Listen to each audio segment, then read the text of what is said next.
নেপাল ছোট কিন্তু অত্যন্ত সুন্দর একটি দেশ, যা হিমালয় পর্বতমালার কোলে অবস্থিত। এই দেশটি সারা পৃথিবীতে সবচেয়ে বেশি পরিচিত, কারণ এখানে রয়েছে বিশ্বের সর্বোচ্চ পর্বত মাউন্ট এভারেস্ট। নেপালের রাজধানী কাঠমান্ডু শহরটি ইতিহাস, সংস্কৃতি এবং ধর্মীয় ঐতিহ্যে ভরপুর। এখানে রয়েছে বহু প্রাচীন রাজাদের দরবার স্কয়ার, হিন্দু ধর্মাবলম্বীদের জন্য রয়েছে তীর্থস্থান ও মন্দির, এমনকি গৌতম বুদ্ধের জন্মস্থানও এই নেপালে। পোখারা শহরটি প্রকৃতির সৌন্দর্যের জন্য সারা পৃথিবীতে বিখ্যাত। পোখারায় রয়েছে সুন্দর ফেওয়া লেক, যেখানে পাহাড়ের প্রতিফলন দেখা যায় পানিতে। পোখারার সারাংকোট থেকে দেখা যায় ফিস্টেল সহ লংটেল রেঞ্জের বেশ কিছু পর্বতমালা। যারা অ্যাডভেঞ্চার পছন্দ করেন তাদের জন্য নেপাল একেবারে স্বর্গের মতো। এখানে আপনি ট্রেকিং করতে পারবেন হিমালয়ের বিভিন্ন পথে। ক্যাবেল কারে করে প্রায় 2500 মিটার উপর থেকে দেখতে পারবেন কাঠমান্ডু শহর। এছাড়াও প্যারাগ্লাইডিং, মাউন্টেন বাইকিং সহ করতে পারবেন আরও অনেক অ্যাডভেঞ্চার। আর থামেলের কালারফুল নাইট লাইফ আপনার মস্তিষ্কে আজীবন জায়গা করে নেবে, যা আপনাকে বারবার নেপালে আসতে বাধ্য করবে। নেপাল বাংলাদেশিদের জন্য সহজ ভ্রমণ গন্তব্য, কারণ কোনো ভিসা ঝামেলা নেই এবং খুব কম সময়ে ঢাকা থেকে কাঠমান্ডু যাওয়া যায়। তবে খাবার, হোটেল ও স্থানীয় পরিবহনের খরচ অনেক দেশের তুলনায় অনেক বেশি, তাই বাজেট ট্রাভেলারদের জন্য একটি বড় সমস্যা। বিশেষ করে যারা প্রথম নেপাল যাচ্ছেন তাদের জন্য অনেক সমস্যা রয়েছে, যেমন জায়গা না চেনায় অনেক বেশি সময় লাগে।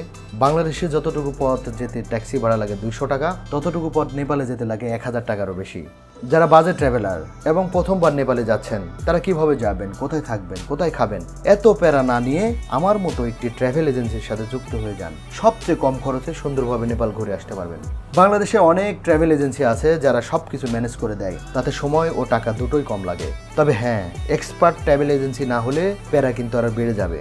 আপনাকে এমন একটি এজেন্সি বেছে নিতে হবে যারা নিয়মিত নেপালে গ্রুপ পাঠায়। ছোট এজেন্সিগুলো টাকা বেশি নেয়, কারণ তাদের গেস্ট কম থাকে। ছোট এজেন্সিগুলোর সবচেয়ে বড় সমস্যা, তাদের গ্রুপ ফিল আপ না হলে তারা যে কোনো অজুহাত দেখিয়ে ট্যুর ক্যান্সেল করে দেয়।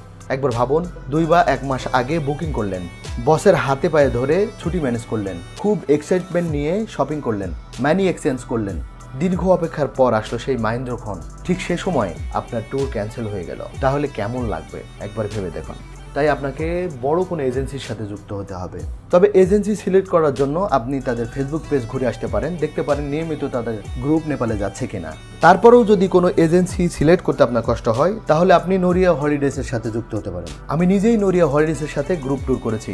সবচেয়ে কম খরচে ভালো সার্ভিস এরাই দেয়। নরিয়া হলিডেজের প্রতি সপ্তাহে 2 থেকে 3টা গ্রুপ নেপালে যায়, মানে নরিয়া হলিডেজ একটি বড় গ্রুপ। নেপালে এজেন্সির সাথে তাদের সম্পর্ক ভালো, আপনি একবার তাদের সাথে যোগাযোগ করতে পারেন। ভালো লাগলে যাবেন, না লাগলে না। আপনি ভাবতে পারেন যে আমি কেন নরিয়া হলিডেজের কথা বলছি, ভালো এজেন্সিগুলোর মধ্যে কি শুধু নরিয়া হলিডেজ? না, অবশ্যই না। নরিয়া হলিডেজের মতো অনেক ভালো এজেন্সি রয়েছে, কিন্তু আমি নরিয়া হলিডেজকে চিনি এবং বিদেশ ভ্রমণের জন্য নরিয়া হলিডেজের উপর আস্থা রাখি, তাই আপনাকে নরিয়া হলিডেজের কথা বললাম। আমি নরিয়া হলিডেজের কথা বললাম বলেই আপনাকে নরিয়া হলিডেজের সাথে যেতে হবে, ব্যাপারটা এমন নয়। আপনি যে কোনো একটি ভালো এজেন্সির সাথে যেতে পারেন। তবে নরিয়া হলিডেজের উপর আমার আস্থা আছে, তাই এজেন্সি সিলেকশনে আপনার সময় বাঁচানোর জন্য হেল্প করলাম, বাকিটা আপনার ইচ্ছা। বন্ধুরা, কেমন লেগেছে ভিডিও অবশ্যই কমেন্ট করে জানাবেন। ভালো লাগলে শেয়ার করে আরেকজনকে দেখার সুযোগ করে দিবেন। আল্লাহ হাফেজ।